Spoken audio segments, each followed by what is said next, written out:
Hey y'all, in this video I want to talk to you about creating color charts. Color charts are a good way to keep track of what your colors are in your watercolor palettes, what colors you mix with acrylic, oil painting. It's a good way to have sort of a recipe to look at while you're painting, but so you don't have to have scrap paper on the side to test your colors before you apply them down on the palette. A lot of the times when these colors are dry on the palette, they can look very similar. So this helps you see what they look like once you add water. On some of these, you see I started out really high pigment with a lot of pigment, and then I added a lot of water to the color so you could kind of see how it looks when it's diluted with a lot of water on the page. When I made this chart, I made a little section underneath to put the color that corresponds, to put the letter, the number that corresponds to the color. So on my watercolor palette, you see this is the Cheap Joe's Sketchmaker watercolor fan. So on here, it has a number, a letter and a number for each color. So I matched those on my color chart. That way, when I'm going through my colors and, okay, I need like a bluish green kind of color, I can look at these and figure out which one I need. So if I want more of a turquoise color, I can kind of look and see what number it is. And then I go to my watercolor palette and kind of look for that number here. So this is a huge time saver.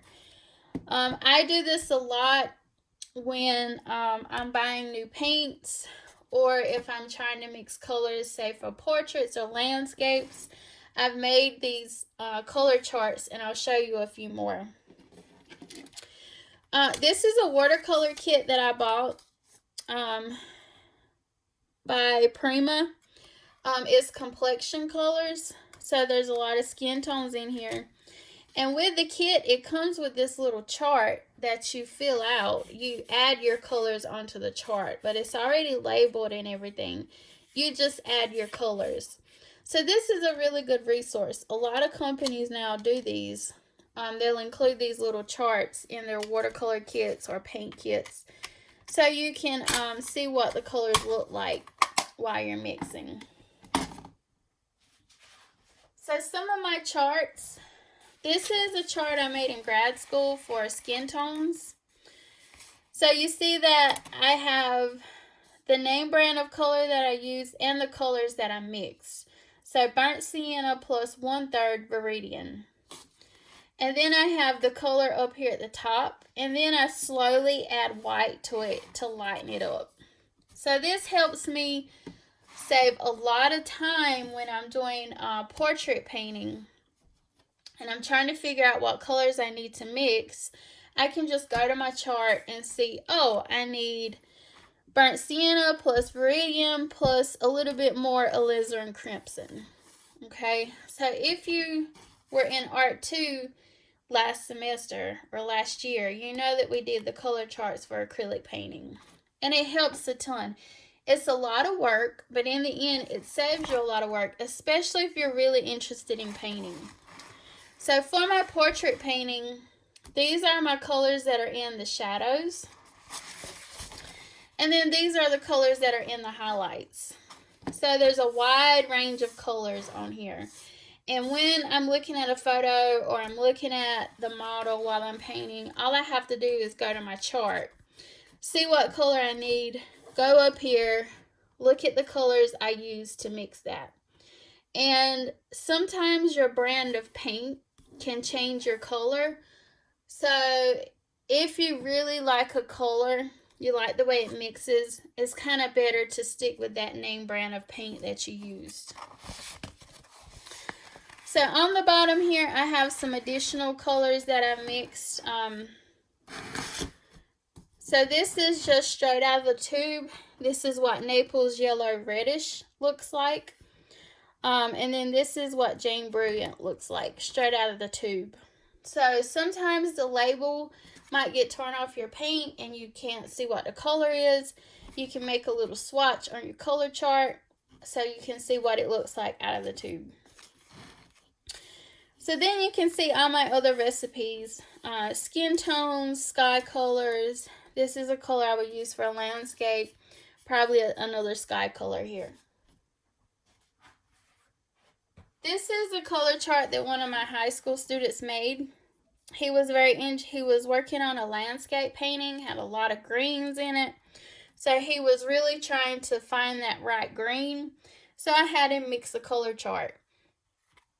So you can see the different greens when you have ultramarine blue plus cadmium yellow, what kind of green it gives you versus ultramarine blue and yellow ochre.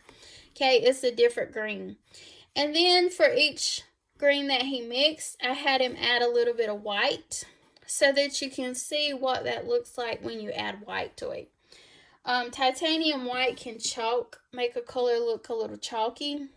So I always do a swatch with a little white just to see how that looks when you lighten up the color. And then here's some other colors down here.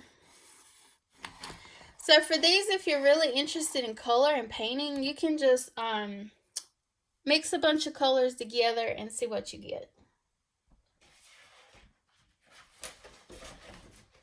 This is a color chart I made using the Zorn palette. So the Zorn palette only uses 3 colors. So cad red, yellow ochre, and black. So if you remember color study, color theory, you have 3 primaries, red, yellow, blue. So this palette, your black serves as the blue, okay?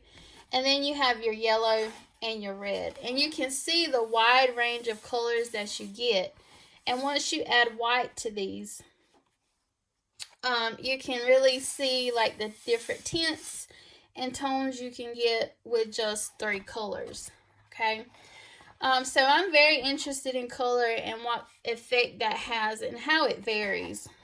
So on the bottom, I also did another chart with a different red, alizarin crimson, yellow ochre pale, and then cobalt blue, just to see what range of colors that I could get using those 3 colors.